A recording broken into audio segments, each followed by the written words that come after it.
Hi. Um, okay. So just something that's been on my mind. I just had to restart my video, but anyway, this topic to me that's like sensationalism. Sensationalism, guys. I think I don't hear people talking about it, and I think it's a really interesting kind of subject of just how society and the whole world and people of all ages are becoming more and more,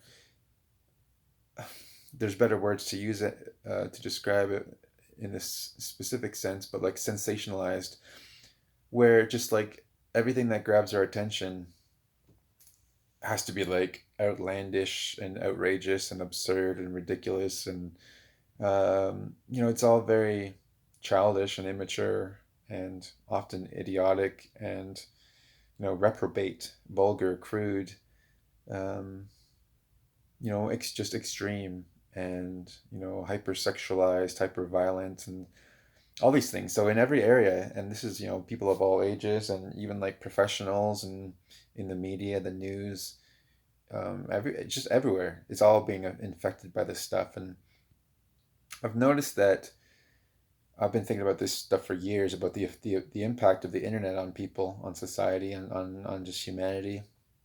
And to me, one of the greatest impacts that the internet has had on people is kind of like infantilization of all of people, of the whole world, of everyone who's exposed to these things. Because when you look at like what drives viral videos and viral images and stories, it's like immaturity, it's stupidity, it's all these things, right? It's sensationalism, and a lot, and it's image, it's childishness, and so it's these things are very linked, right? So that's what drives the internet, a lot of it, um, including sales of products and stuff. A lot of marketing and all that stuff. It's all psychological, playing on you, and so is all the sensationalism. It's psychological, playing on you as well. And I think that it's a really interesting subject, and people, I don't know how to shake people out of this, guys. It's just like the whole scamdemic the last 2.5 years or whatever it's been now. Um, like I've been thinking for the last few years or whatever. Just often if I'm in a group of people, like, well, I would say like my family or something is an example that, and in a lot of ways, my family, I would say, is not a sensationalized type of people. We were growing up in quite a based philosophy and religious teaching and stuff. But anyways, but the emotions, and so if the emotions and stuff are running high, with people in the family or wherever the group, I would like to think like, okay, instead of even trying to maybe take over the conversation, um, me or you or whoever, when you're in a situation when the conversation's just distasteful, unpleasant, unenjoyable, unfruitful, or even getting heated or aggressive or whatever it is, inappropriate, all these types of things which are so commonplace these days.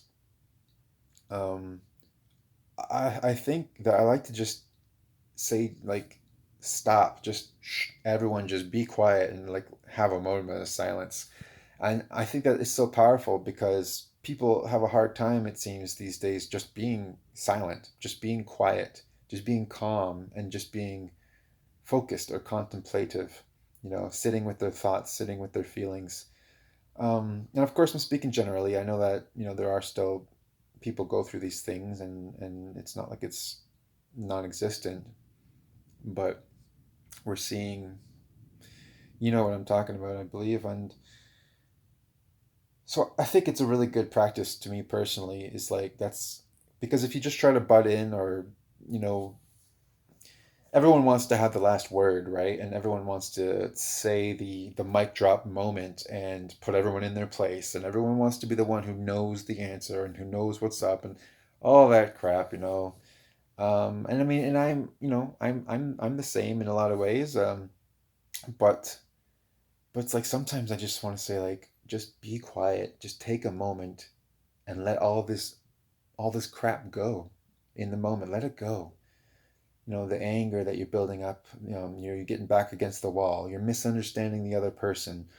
The group is being misunderstood. There's some dynamic. Most of these things are misunderstandings, usually arguments, and whatnot. Various things are usually misunderstandings. So like, but it's just the sensationalism, and kids and the younger people, but even older people these days. Everything is so extreme and sensationalized, and it's like, and how do you combat that? I don't know. How do you make people be like more based and grounded and calm and contemplative and being able to be rational and think, and really be thoughtful? I think it's such a valuable and wonderful thing that is not very present in society right now, in people, in humanity, at least in the developed, big mainstream worlds, which is taking over even third world countries, right? Because there more and more people are getting on the internet and being part of this culture, and it affects and infects everybody, including myself. But it just infects everybody who's exposed to it. Um, you can't be exposed to something and not be affected by it to some degree, right? Um, so I don't know, to me, because I'm in a weird place in my life right now, and I think about how to make money, how to survive, how I'm going to take care of myself, how I might do that, and where my desires are laying in how I might want to do that. Whether that's just working a typical job as I have been, mechanical assembly, or whatever. It's a physical, laborious, technical kind of job, or if I want to do something else. But just the point is, when I think about all these things, it's like, um, just the whole world is being driven more and more by this sensationalism, and how do you compete with that, right? So I was watching a video just the other day, some videos about AI. I've been looking into this AI stuff because there's all this news about Chat GPT. OpenAI is a company, and they've released this. I don't even like the term AI or artificial intelligence for these things. I don't know if true AI is even achievable. I would I might have to say yes, just off the top of my head, because the Bible and God said that whatever mankind would put their mind to, they could achieve, and for that sake, God would shorten their days upon the earth. This type of thing. So, off the top of my head, I'd have to say yes, that it can be achieved. This type of artificial intelligence. Um, you know, I try not to get. I know I'm so long-winded. I try not to get too much into other subjects here. Like if AI could actually have a soul or something like that, I would have to say no. But anyway, so the point is, I was watching these videos and stuff and thinking about Chat GPT and these AI things. I guess my side point was to say that I don't think that we're at that point yet. So calling these things AI to me is a misnomer. I think it's just it's very kind of like forward looking and thinking. It's like marketing. It's to me it's more like marketing, right? They aren't AIs. They're complex algorithms. These things.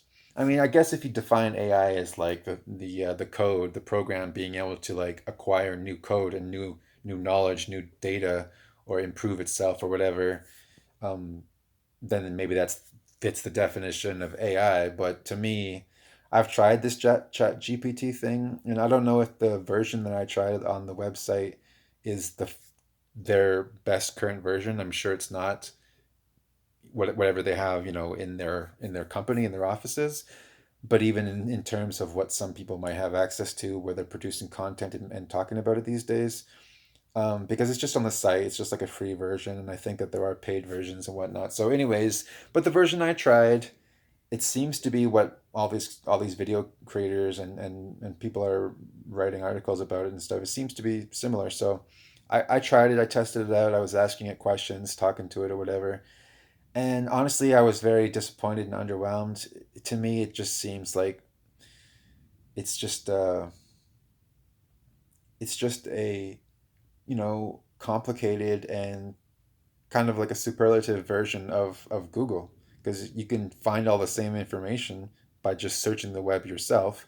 It'll just take more time and whatnot. These days, probably wouldn't even take much more time at all, depending on what you want to do. But, um, so like, is it impressive? Yeah, sure.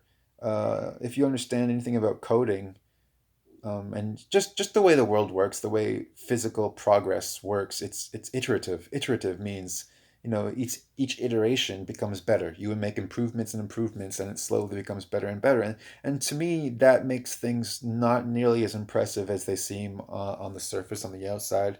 You look at a BMW car, and you're like, wow, that's friggin' amazing, and it is. But they didn't start right there, right? It started over 100 years ago, or even further if you want to get back to horse and carriage, because a car is kind of like a carriage, right? So, anyways, these things started a long time ago, and they've made iterations and improvements over time, um, and that's how it gets to where it is now. And it's the same for code. So, yeah, it's impressive, but to me, not as impressive as it may seem. Um, if some dude just came up and whipped that out of thin air, well, that would be like miraculous almost. That would be truly impressive.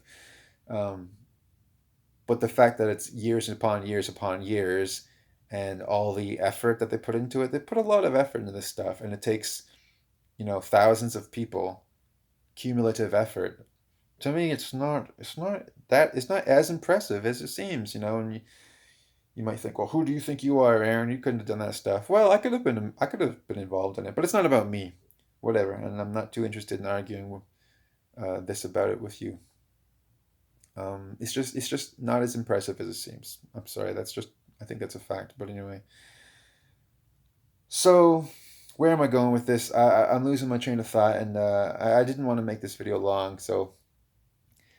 But long form, it's just like podcasts. Podcasts are apparently the most, valuable and best thing on the internet these days. And I would probably agree that that is true. I think podcasts are great.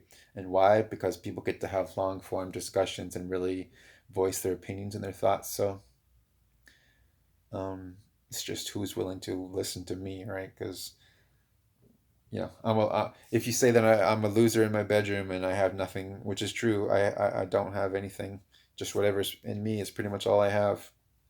And that might not even be much. So, but I think the subject and the topics is interesting, and it would make sense to me that the ones talking about the truly interesting subjects are not the ones that are sensationalized and the ones that have millions of viewers, because, well, it's the nature of the seas of people, the flocks of sheep, is that they get pushed around with the tides, and the winds blow them around, and they have a group think, and there's a difficulty there for them to really think original thoughts or to think outside the box. And I mean, even these things are like popular these days. Oh, think outside the box, and people say all this stuff, but to really do it is hard. So if everyone comes around and is like, "Oh, here's a interesting idea," and somehow it takes form and becomes mainstream, it's almost like it automatically loses the value of the initial intent, or the value of it's being outside the box. It's just part of the nature of it, I guess. But these things being said, society and humanity can do a lot better, and um, in being less sensationalized and being more based, more realistic, more genuine, more heartfelt, more thoughtful, more real with each other, more loving, more, you know. Um, and so that's the whole point of anything to me to talk about. Is That's the point. So everything I'm going to say is going to drive ultimately to that. And so just sensationalism. It's like, how can I make a living, Aaron? And part of the struggle within me is like, how can I make a good living? I want to make a good living, of course. I want to be comfortable. I don't want to have to be concerned about money. And I think that's what most people really want is they don't really care about being rich, but they want to just not, I saw someone say this in a video the other day that really people generally just want to not be concerned with money. They don't want it to have to be a concern. So they want to buy something, they want to just be able to buy it, and then supercars and mansions aside and private jets, I think people would generally be very happy to have a moderate life as long as they're just not stressed and concerned about the money. You want to buy your girlfriend a nice present, you can do it. You want to dream up a really nice birthday celebration for someone, you can do it and not stress about the money. And um, so that's what I want. That's what I want. Um, and so to think about those things, then I'm thinking about what, well, you know, information, obviously, attention is seems to be the currency right now.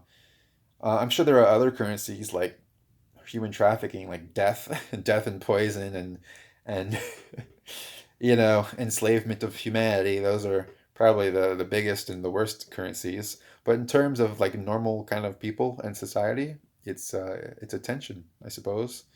Um, and I would say I'm not an attention seeking person, and maybe some people would roll their eyes because sure, in certain circumstances I am or whatever, but like in general, no, I'm really not. Um, I'm an isolating person who isolates myself and pushes other people away. um, and I tend to just go alone with my thoughts because, to be honest, I don't, especially these days, just as my life goes on and this world's going on, having the desire and putting in the effort of even like making this video and to try to talk with people, argue with people, convince people of what I think is right or true and how people should conduct themselves or whatnot. It's tiring, it's exhausting, and because it's like it's mostly fruitless, right? For the last couple years there, um, I was protesting the mask mandates, the vaccine mandates, for a couple years there. I was going to a lot of protests, and that was a big part of my life. And at those times, and I met many people, thousands of people, um, well, who were also doing that, and most of them weren't as active in protesting as I was, and there are plenty of people who were far more active than I was. And anyways, the point is that the whole subject of like waking people up, all this conspiratorial stuff, all these uh, disturbing truths and realities and conspiracies have become much more widespread and known by the public in general and by people who are became aware of the evil of the mandates and the whole I basically just call it a satanic torture ritual. I like to go to the end point. I don't like to be soft in my language with these things, and I don't like other people being soft in their language either because it's just like George Carlin with the whole euphemisms thing, right? Like, say what you really mean. And that's part of the conditioning of this world and society is that everything's a euphemism and everything's watered down, and all the old-fashioned traditional things which were long lasting and long standing have been eroded and broken down systematically, intentionally, to destroy what's good, what's lasting, what's real. Um, and maybe I should apologize.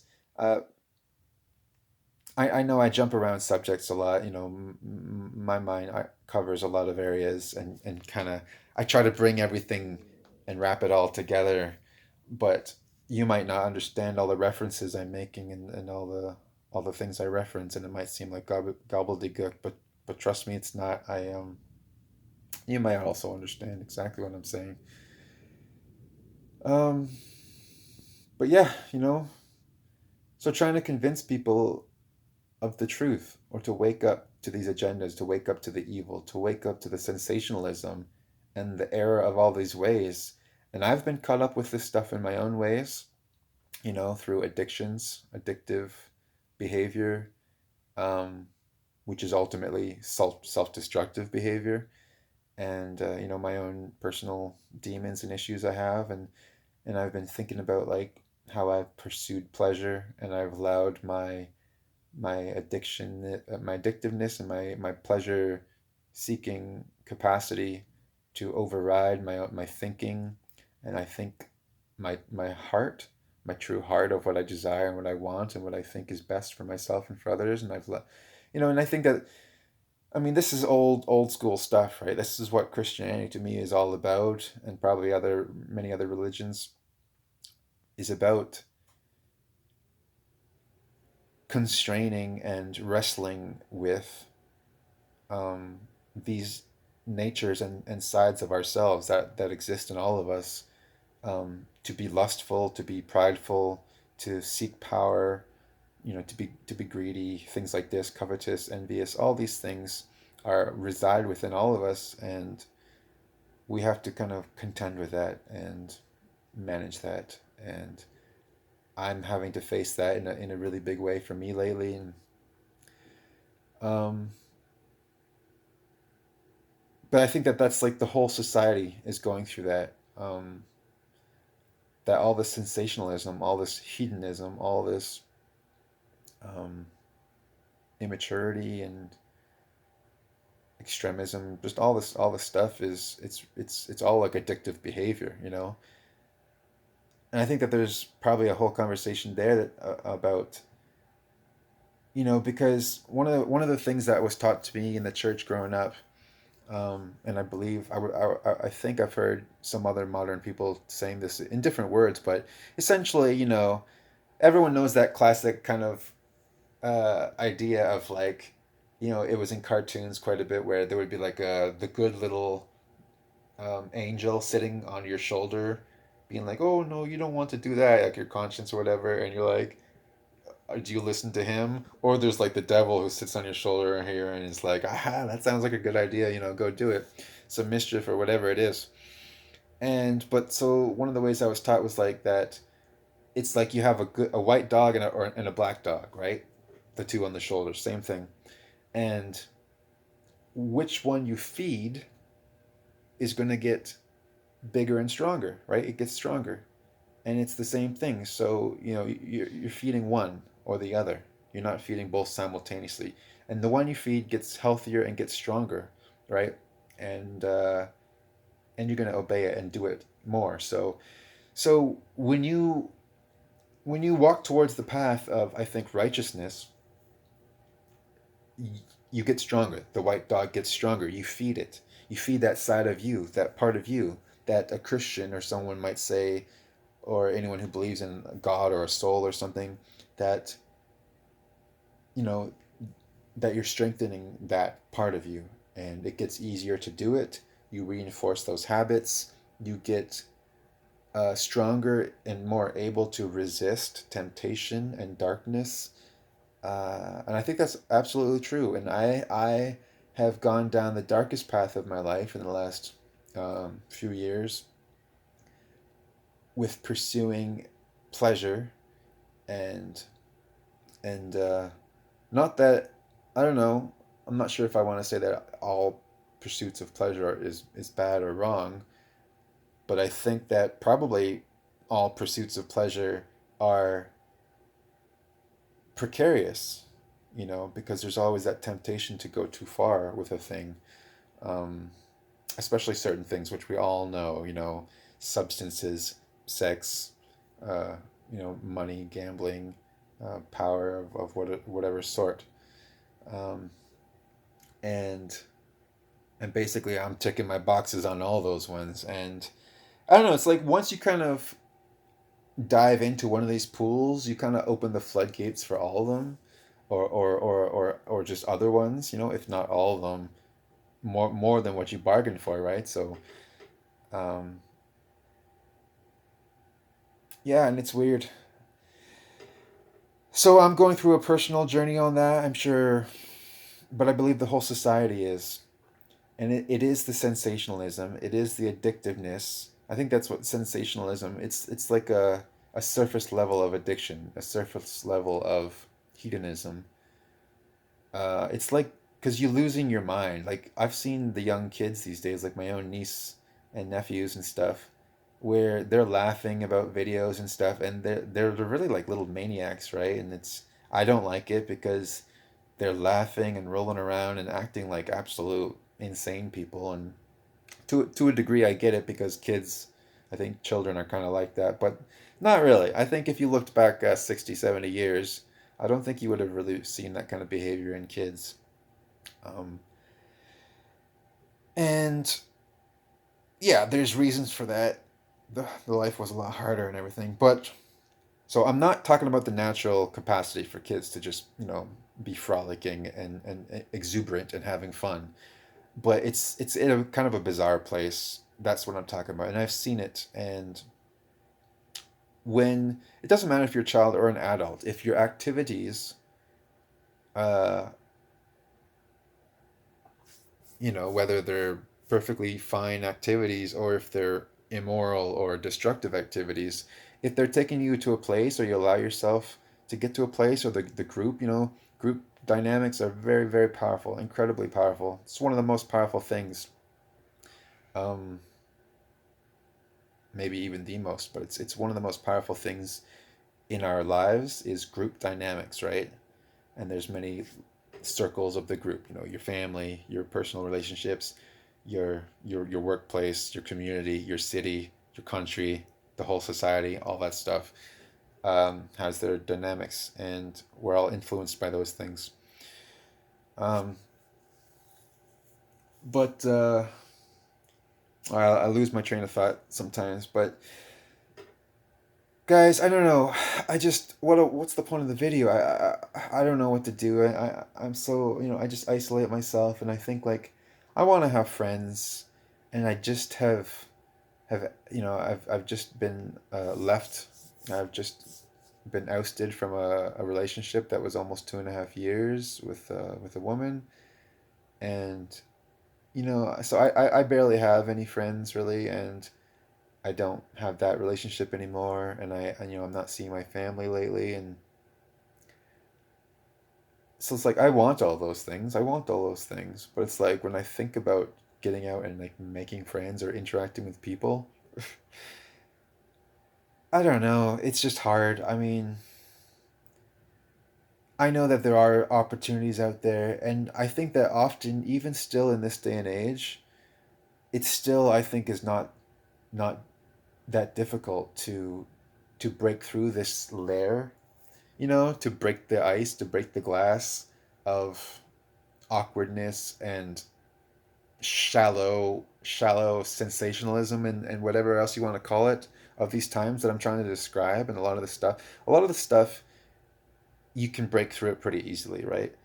It definitely depends though, like if it's a one-on-one conversation, which for me, ever since I was a kid, and I mean it, I used to say that was like my favorite thing was conversations and stuff. And I always knew that I preferred to be with people in like a 1v1 or maybe a group of three people, something very small, because that's when people are their most genuine, their most real, their most intimate and communicative and sincere, right?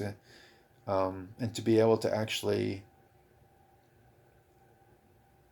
come to understandings of each other and to learn things in the moment about themselves, each other, the world, everything, in a real place. I like to call it like genuine or a real place. And so those things are definitely much more difficult when it's more people around. Um, you know, you just get an atmosphere or like a spirit that tends to kind of drown out other things. That's why you have these things at like concerts, like the Travis Scott concert or whatever. I don't know why I did that, but because it's the atmosphere and the spirit. If I'm up there with all this satanic imagery and I'm singing stuff that's just horrible and, violent and vile and whatever, and then it's like, well, it's not, and the music is thumping and pumping. It's very hypnotic, it's rhythmic, it's hypnotic, it's kind of trance like. and it gets you, your heart's beating. It's kind of warlike, you know. All this stuff contributes to having what happened, you know, a stampede of people and people getting crushed to death, and no one seems to care because everyone's, like I said earlier, they're out of their minds of pleasure and power, and that's what happens. So that dynamic is powerful. It's like a big mass ritual. Is really what you're doing, is what you're partaking in, and um, that's not, you know. So we need to get out of that, guys. We need to get out of that. And so, as you can see, I'm not sitting here. You know, I've mentioned it a few times, but I'm not sitting here preaching to you. Although I don't know what people's problem with preaching is. I think preaching is awesome. I think the world needs a whole lot more of it right now. But like, it has to be genuine, real preaching. It's not. It has to come from a real place, right? I think that that's what people respect and hear. Because the way I think of preaching is like, if I am talking to you with the full fire and fury and passion of my heart's belief in what I'm saying, my conviction and belief, that's preaching. And I don't know why anyone wouldn't want to hear that on any subject, right? Like, and I mean, it might be funny if it was like about cars or something silly or like food or whatever.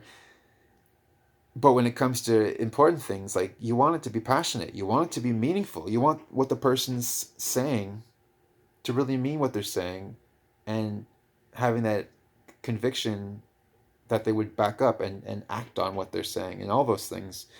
And everyone makes mistakes and whatever, yada yada. But so, anyways, that's a blurb about preaching, and you know, just people get their ears pricked and their whatever about anything like a religious terminology, and like, get over it. But uh, you know, focus on the message. And I think, guys, we just really need to get back to that old time religion. We need to get back to something that's real and genuine. I think that those things are amazing and powerful for a reason. I think getting away from sensationalism, as much as possible, I think is good. And it's not. I think it's not that hard to do. It depends, I suppose. Well, I'm a pretty isolated person. Not like I never go in groups of people, but like, you know, it just it I want this video to have an impact. You know, I want this video, and believe me, when I thought about making videos, because I've been thinking about it lately, I've been thinking about it for years and years, but and I have done the occasional one, but I get pretty fiery in my mind and my speech, so, like, I get really really fired up, and I want to unleash that to you guys. I really do. And I've been waiting like my whole life to do that more and to share that with you guys, the fire that I have to preach about, to speak about things that I'm passionate and believe on. But I want you guys to take a message here, and just to